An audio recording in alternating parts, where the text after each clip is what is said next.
So our new series tonight, we finished up our Peter series last week. Tonight we are hitting on our new series called Proverbs Men. And I don't know about you guys, but for me, whenever I think of Proverbs, I always think Proverbs 31. That's the first thing that comes to my mind because it's so commercialized in women's ministry. And I'm not taking away anything from Proverbs 31. It is an amazing thing and it transforms women's life. But I don't think collectively as men that we dig into the book of Proverbs like we should. There's so much wisdom and there's so much direction that we can get out of the book of Proverbs. So the next 5 weeks, that's what we're digging into. So tonight's message is called Wisdom versus Foolishness, the Men You Become. So I want to start this out before I get into the message by asking you guys a question. And it's a question that I've been thinking about for the last 2 weeks as I was prepping for tonight. What is the best advice that you've ever been given? Think about that. Like, it doesn't matter who it came from, what was said. It could have been like, hey, this stuck with me forever. Or maybe it's something that was told to you this last weekend. Like, what is the best advice that you've ever been given? And I had to think about this hard because I've been given so much advice over the years from godly men. But there's something that kept sticking out to me that I use every single day. And it's something my dad used to tell me from when I was like early elementary age. And he used to always tell me like, a man's word is the best thing that he can keep. And he would drive that home to me all the time. And there were sometimes it was a point of contention with it, and I'll tell you why. So one thing that I was laughing about with him last night that I was telling him about, everything that we were going through today. One summer, I was always busy in the summer. I think I was 13 at the time. I was on a traveling baseball team, so I had practiced all throughout the summer, and I always had something going on with sports. And before he left the house, he's like, hey, lawn needs to be mowed, get all the yard work done. I'm like, all right, cool, I'll get it done. I had to run off to practice, and I was doing that, and then I was hanging out with a buddy afterwards.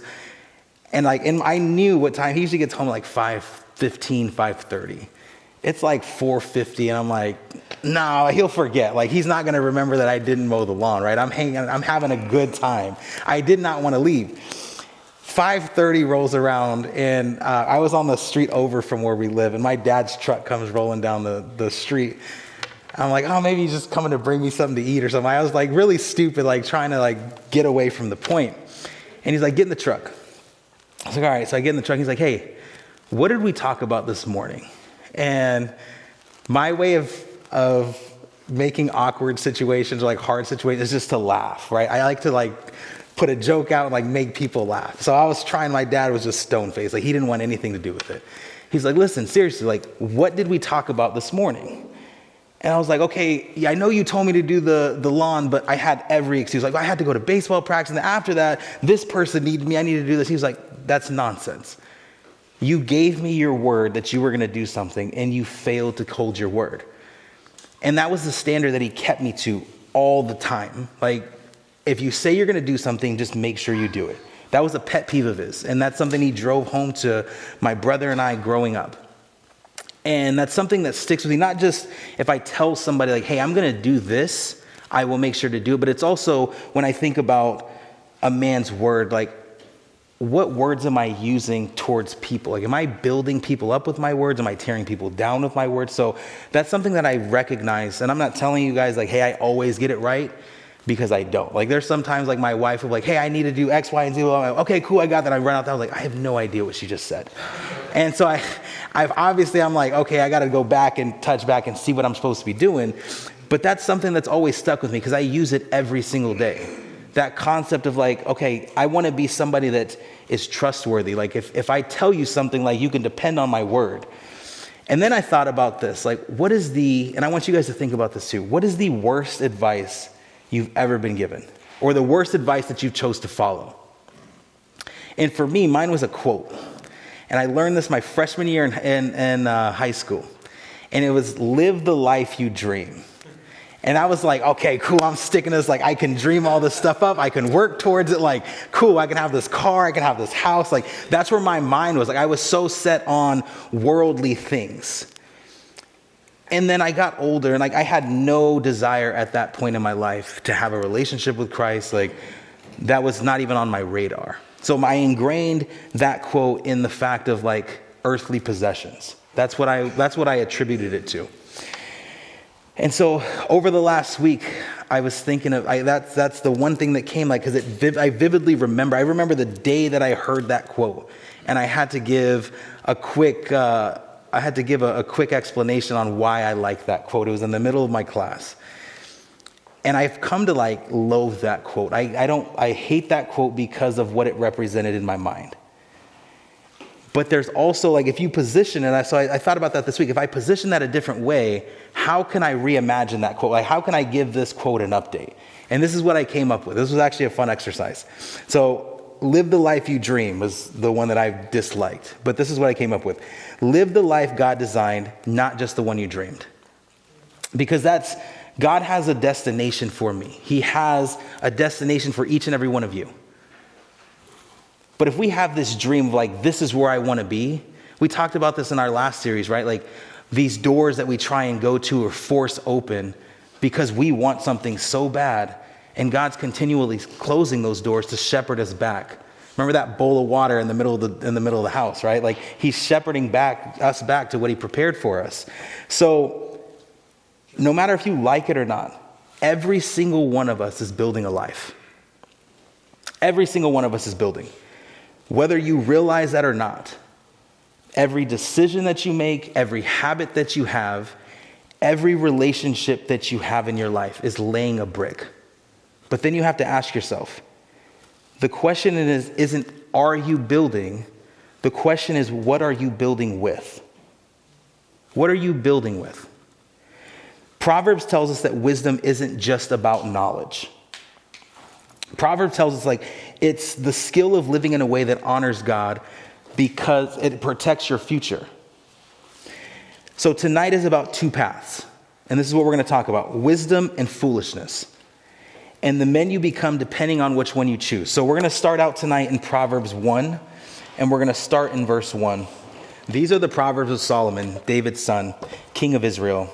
The purpose is to teach people wisdom and discipline, to help them understand the insights and teach the people to live disciplined and successful lives, to help them do what is right, just, and fair.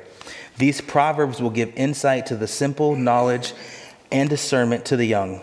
Let the wise listen to these proverbs and become even wiser. Let those with understanding receive guidance by exploring the meaning in these proverbs and parables, the words of the wise and their riddles. Fear the Lord is the foundation of true knowledge, but fools despise wisdom and discipline.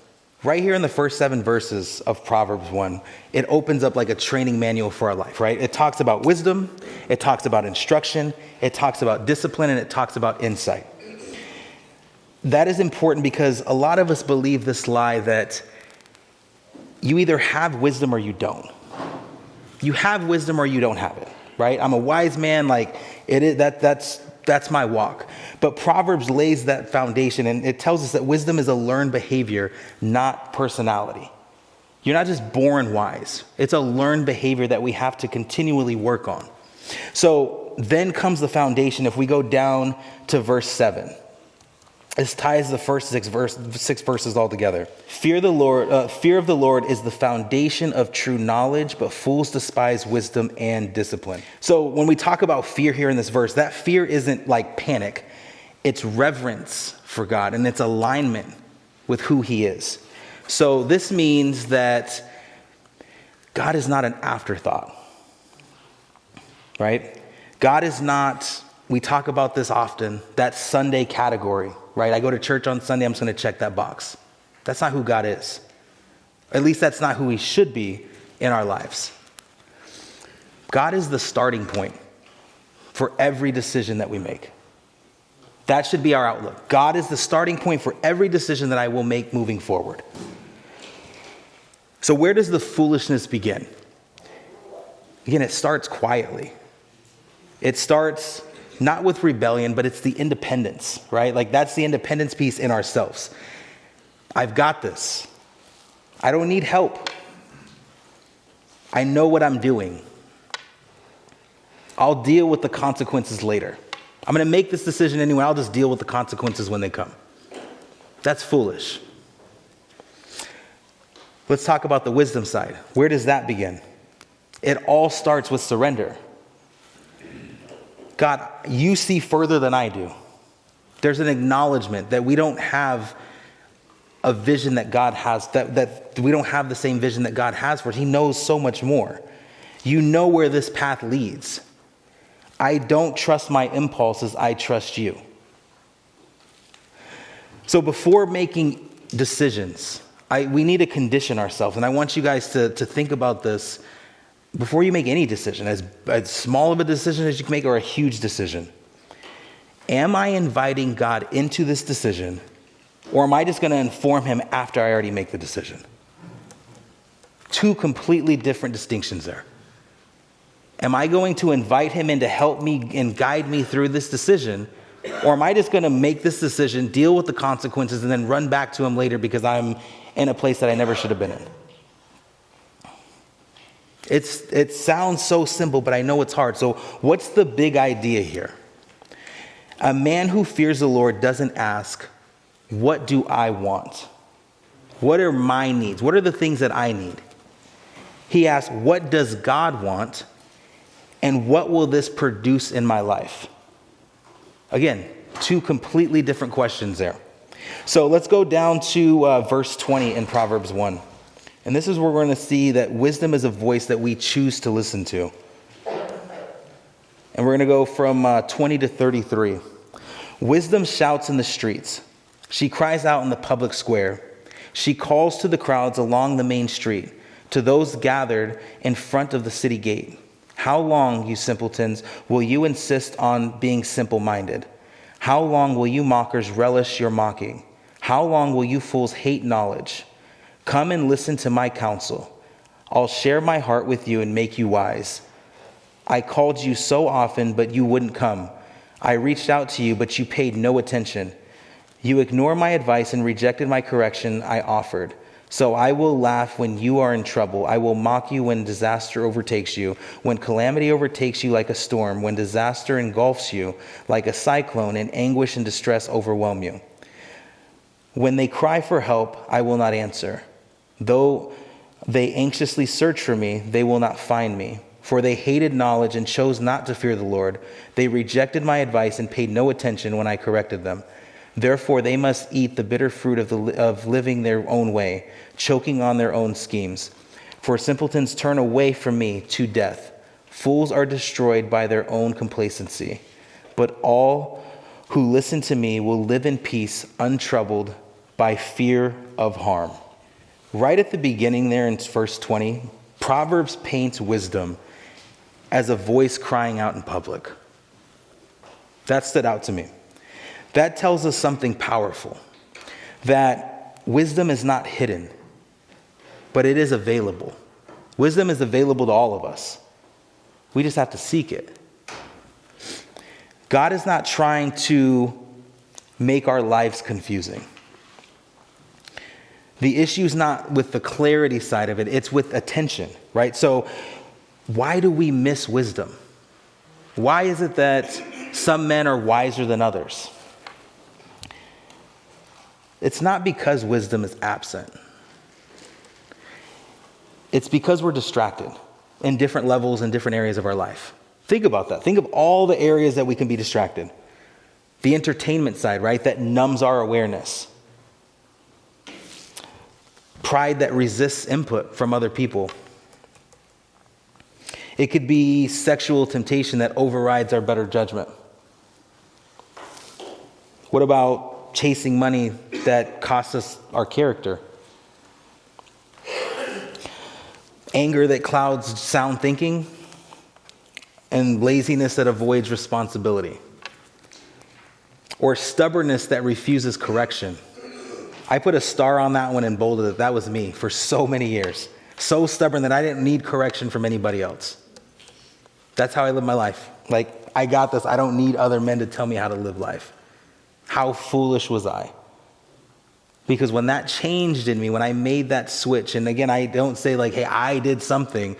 I think God pursued me so much, he just wore me down. Like, all right, dude, I'll come meet with you. We'll talk and we'll figure it out. Like, that changed my life. The correction side, like, I never want to hear, I can't get enough people pouring into me right now. That's what I need. I need that knowledge from people that are older than me, or that not even older than me, people that have lived different life experiences that like, hey, I'm not quite there yet, or I have never experienced this. Like one thing that I'm going through right now is our oldest is 14. He's a freshman in high school. In such a short period of time, like he's going to be a senior graduating, going out of the house. I'm trying to prepare myself now. Like, what does that look like? So men in my life that I've been around, I've asked them like, hey, like, how did you deal with like your first kid leaving? Like, what are some of the things that I have to look for right now? What are some of the roadblocks? Like, is there anything that happened with your wife that I should be looking out for because I know it's going to affect her a little bit differently than it does me? Like, that's what I'm seeking now. And I explained this to my wife. She's like, who are you? Like 5 years ago, I would have never asked these questions. So it's like, it's all new to me to like swallow my pride and ego. And there shouldn't be any pride and ego in that, because if other people have lived those experiences, why am I going to try and reinvent the wheel? Let them pour into me, give me the knowledge that they have, or the pointers. And some of them like, okay, that doesn't quite work for us. That might have worked for you. Like take it what you will, but they're pouring into you. They're taking the time to give you knowledge. Like just listen. So the key contrast here, wisdom speaks consistently, whereas foolishness speaks urgently.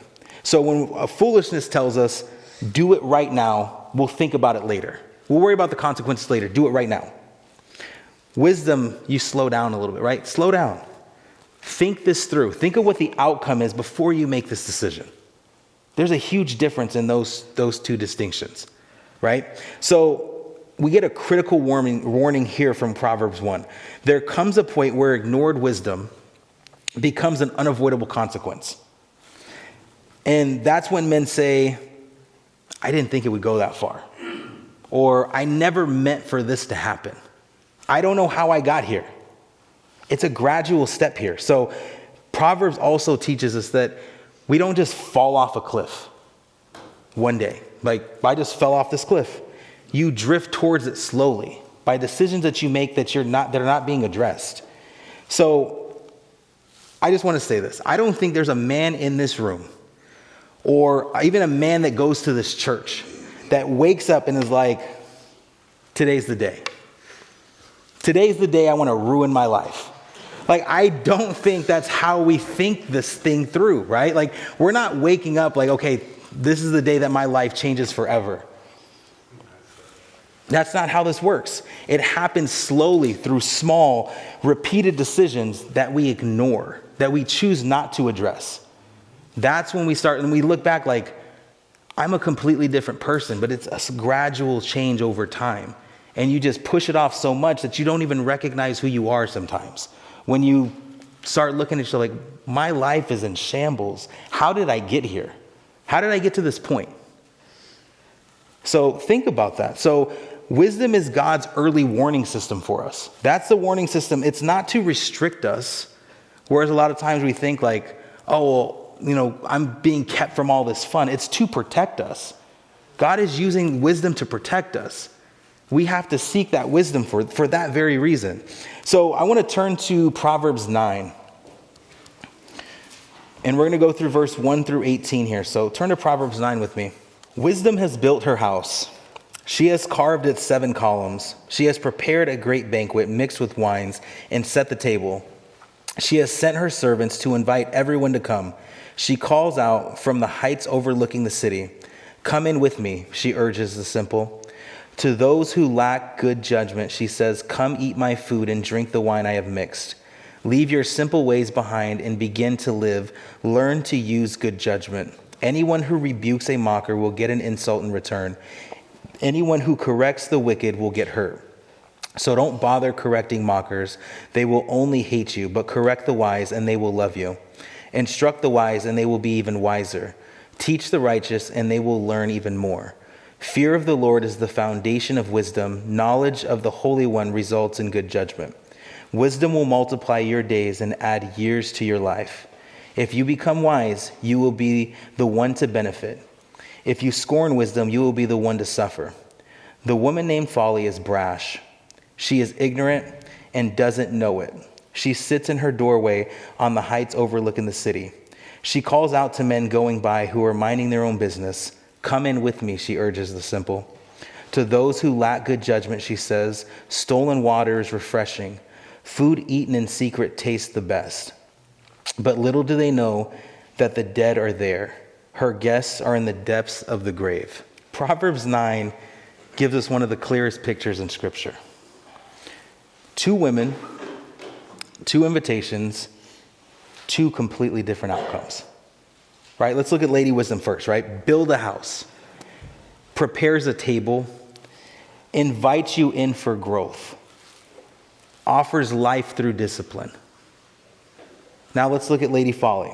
Loud and seductive, offers stolen water and secret bread, appeals to desires, not discipline. But what does that mean? Foolishness always offers something that feels good in the moment. That short burst that we get, but it avoids responsibility completely. That's foolishness. Modern examples of that, things that we go through right now. Sex without covenant, sex outside of marriage, money without integrity. That can be success without the sacrifice. It can be respect without the consistency. But the lies of foolishness will tell us you can have the rewards without the process. So the truth of life is you always pay. You're either going to pay for it now or you're going to pay for it later. So to simply break this down, what kind of death does Proverbs talk about? That we just read through: broken trust, damaged relationships, lost calling or missed calling, right? God can be calling us to something and we're too self-absorbed with the other things that we have going on in our life that we're not listening to his direction. Destroyed reputation, spiritual emptiness. I think a lot of guys are here, right? That we're at a point where I go to church, but I don't open my Bible throughout the week. I was that guy for a long time. I would be here every Sunday. I'd be here every Wednesday. I was never cracking open my Bible. I was never getting fed other than what Pastor Prevo had for us on Sunday night or Sunday morning or Wednesday night. And I thought, and half the time I was messing with my phone or talking to somebody next to me, but I thought I was doing something because I was here. I'm at church 3 days a week, like holding my head high, like I had accomplished something. I was spiritually empty. I was not pushing towards any type of goal to read scripture, do a devotion. Like I was just going through the motions. So foolishness hides the ending from us. But that's what wisdom focuses on. That's the long game. Like if I make this decision, what's going to be the outcome? Like what do I have to look forward to when I make this decision? So I want a practical question for you guys that I want you guys, I know I've given you a couple other questions to think about, but think about this one. Throughout this week, I want you to think about, if I keep doing the things that I'm doing right now, whether they're good, whether they're bad, wherever you're at, I don't know. If I keep doing the things that I'm doing right now for the next 5 years, where will that lead me? Will my life be inherently better? Or will my life be inherently worse if I'm in the same season of life that I'm in right now, making the same decision and I do it for the next 5 years? Where will you be? Because, like, the wise man is teachable. And the fool is defensive, right? So this is one of the clearest differences in Proverbs. It's not intelligence, it's the teachability aspect of it. So the fool, which we talked about, is going to reject correction. Doesn't want to hear anything about themselves. Gets very defensive very fast. Blames others, right? They can't take accountability. Makes excuses. And repeats the same destructive patterns over and over again. That's foolishness.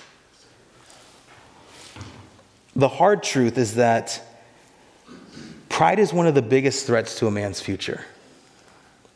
Right? So when we think about what the wise man does, like receives correction, listens before reacting, that's a big one. Right? If you hear something you don't like, are you waiting to just give that, okay, I'm going to get him with this response, rather than listening to what's actually being said? Because there might be some truth to what you're being told. You just don't want to hear it. Owning your mistakes. This is where that ego comes in. Like, can you step in like, hey, I made a mistake and I just need to apologize to you for this.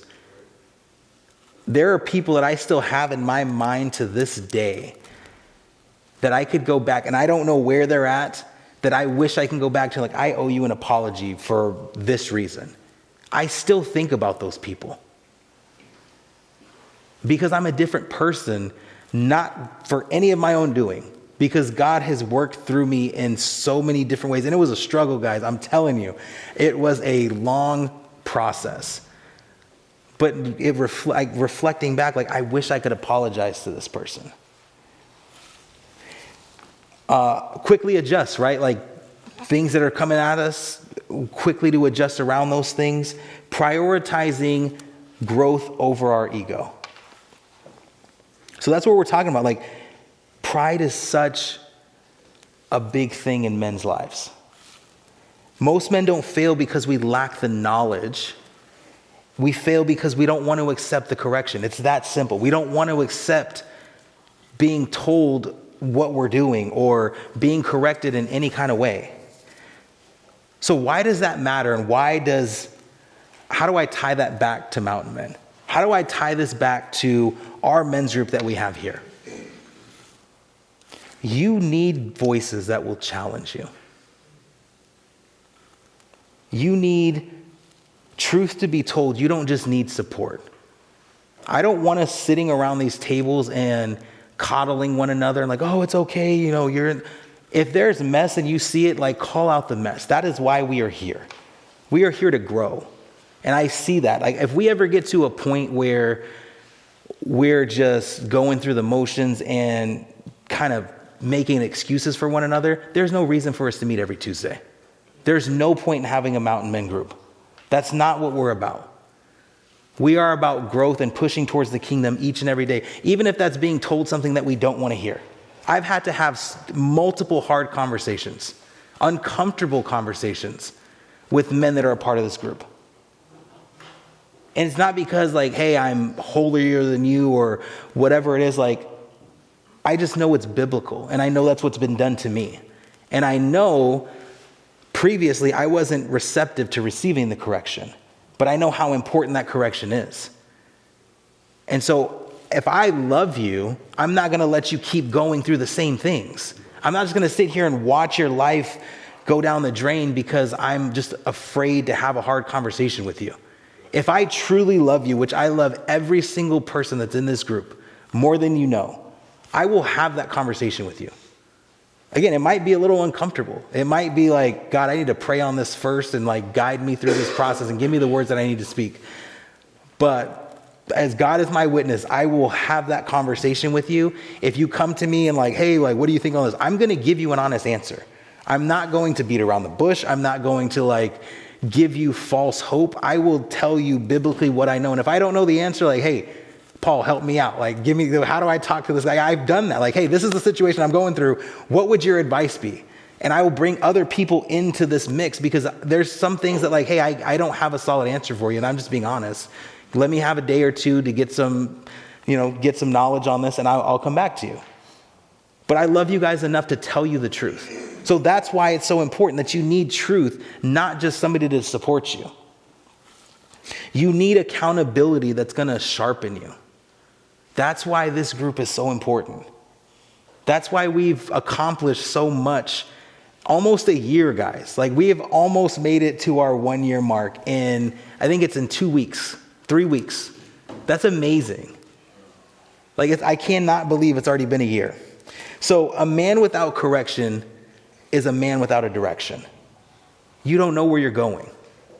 You're doing whatever you want to do because you're not accepting a correction from anybody else. You're just going to go down the same path that you're already on. Let's go to James 1. And I want to start in verse 5. And this is where we're talking about asking for wisdom. If you need wisdom, ask our generous God, and he will give it to you.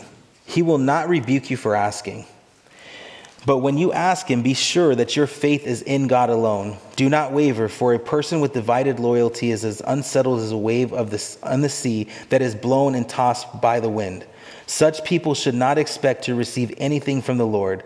Their loyalty is divided between God and the world, and they are unstable in everything that they do.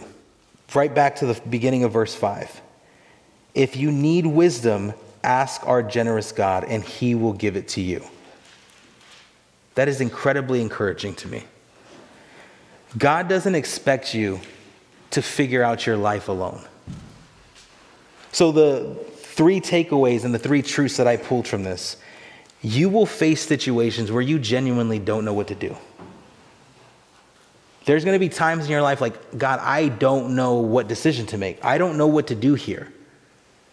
That's why having people around you is so important. That's why having a village of men that you can call on at the drop of a hat is so important. And we failed at this for so long. But that's what we do in here. We love on each other. We hold each other accountable. We're just guys coming together that love Christ, digging into the Bible every Tuesday. And it's not just Tuesdays. I know we have a lot of us that get together outside of this group, and like to see it growing and the relationships growing, it's an amazing thing. And another thing I want you guys to remember is God wants to guide you. God's waiting for us to come closer to him. He's waiting for us to let him have full control and let him take us to those doors that he's opening for us. We just have to be willing. And God gives wisdom generously, not reluctantly. If your prayer is for wisdom, seek that wisdom. Dig into the Bible. Ask questions to men that you know are godly men. You will get it, I promise you. You will get wisdom in these ways if you just are proactive about it. So here's where there's the tension, though. You have to ask, and then you have to listen, right? If you're seeking wisdom, you ask, and then you listen.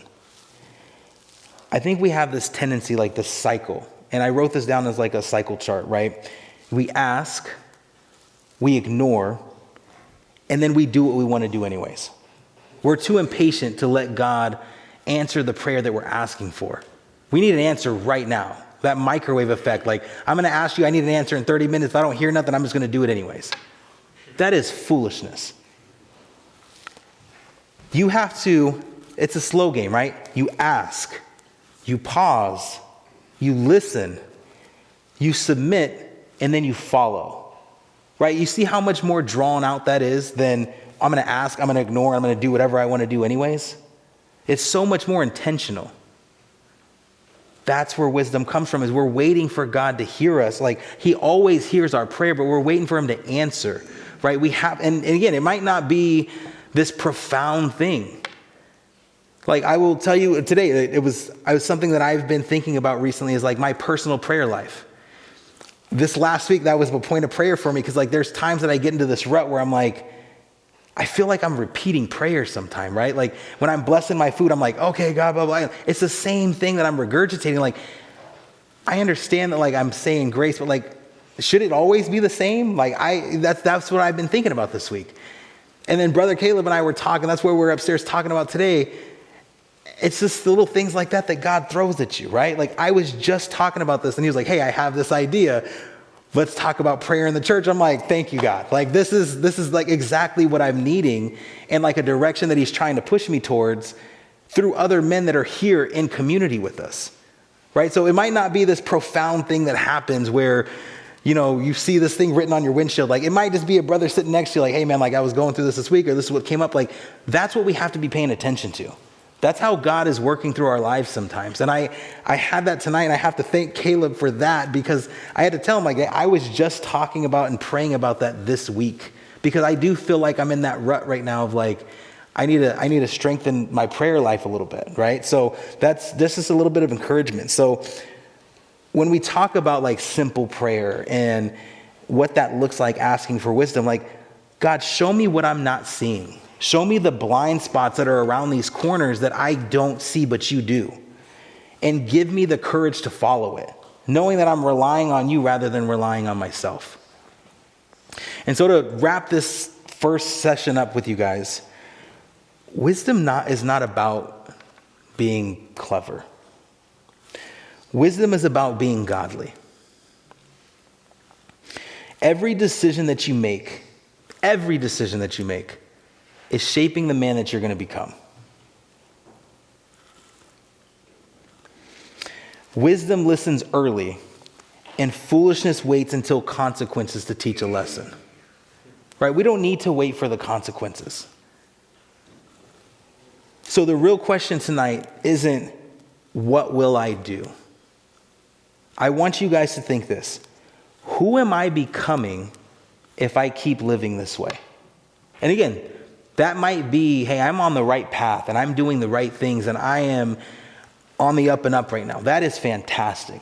And I just want to give you the encouragement that I can to just keep going down that path. But also recognizing that there's others of us, based on statistics, that are sitting in this room like, I am going through some mess right now.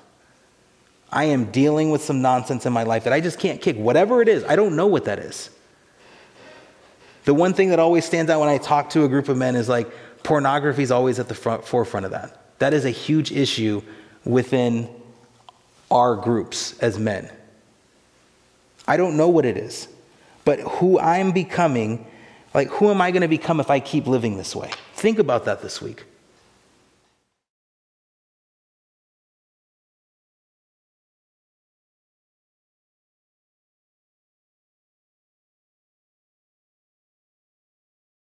If you're a man residing in the Anchorage, Alaska area seeking solid biblical teachings and genuine biblical brotherhood, we invite you to join us on Tuesday evenings from 7 p.m. to 8:30 p.m. We're located in the Student Union of Mountain City Church. If you'd like to contact us and find out more information, please email us at men@mountaincity.church.